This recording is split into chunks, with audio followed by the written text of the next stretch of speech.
ಸಾಯಂಕಾಲ ಎಲ್ಲ ಹೇಳ್ಬಿಟ್ಟು ಚರ್ಚೆ ಮಾಡಿ ಬಂದಿದ್ದೀನಿ. ಬಹುಶಃ ಸಾಯಂಕಾಲ ಎಲ್ಲ ಕ್ಲಿಯರ್ ಆಗ್ತದೆ. ಅದೆಲ್ಲ ಇನ್ನೂ ಸಚಿವ ಸ್ಥಾನ ಕೊಡೋದೆಲ್ಲ ಈಗ ಅಸೆಂಬ್ಲಿ ಮುಗಿಬೇಕು, ಆಮೇಲೆ ಅದರ ಟೈಮು ಚರ್ಚೆ ಇಲ್ಲ. ಈಗ ಸದ್ಯಕ್ಕೆ ಖಾತೆ ಮಾತ್ರ ಮಾಡಲೇಬೇಕಲ್ಲ, ಮಾಡ್ತೀನಿ. ಸಚಿವ ಸ್ಥಾನ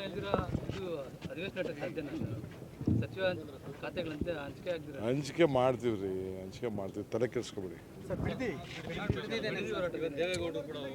ಪಾಪ ಅವ್ರು ರಾಜಕೀಯದ ಉಡುವಿಗೋಸ್ಕರ ಅವ್ರು ಹೋರಾಟ ಮಾಡ್ತಾ ಇದ್ದಾರೆ.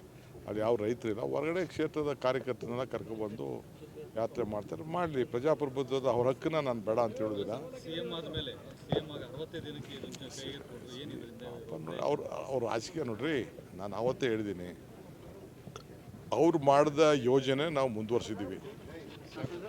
ಅವ್ರು ಮಾಡಿದ ಯೋಜನೆ ಮುಂದುವರ್ಸಿದ್ದೀವಿ. ಅವರು ಕೊಟ್ಟದ್ದು 25 ಲಕ್ಷ ಕೊಡ್ತೀನಿ ಅಂತ ಹೇಳಿದ್ರು. ನಾವು 3, 2.5, 3 ಎಲ್ಲ ಕೆಲವರಿಗೆ ಪರಿಹಾರ ಕೊಡೋಕ್ಕೆ ಏನೇನು ಬೇಕೋ ವ್ಯವಸ್ಥೆ ಮಾಡಿದ್ವಿ.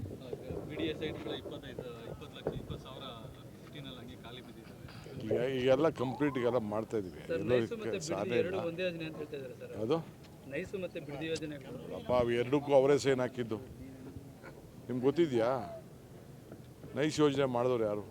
ಅವರೇ ಮಾಡಿದ್ದು. ಒಳ್ಳೇದು ಮಾಡಿದ್ದಾರೆ. ರೋಡ್ ಬಂದಿದ್ದಕ್ಕೆ ಬೆಂಗಳೂರು ಇವತ್ತು ಉಳ್ಕೊಂಡಿದೆ. ಅದೇನು ಅವ್ರು ಮಾಡಿದ ತಪ್ಪು ಅಂತಲ್ಲ, ಬಟ್ ಕೆಲವೇನೋ ಸ್ವಾರ್ಥಗಳಿದೆ. ಅದೆಲ್ಲ ಆಮೇಲೆ ಮಾತಾಡ್ತೀನಿ. ಟೈಮ್ ಬಂದಾಗ ಮಾತಾಡ್ತೀನಿ.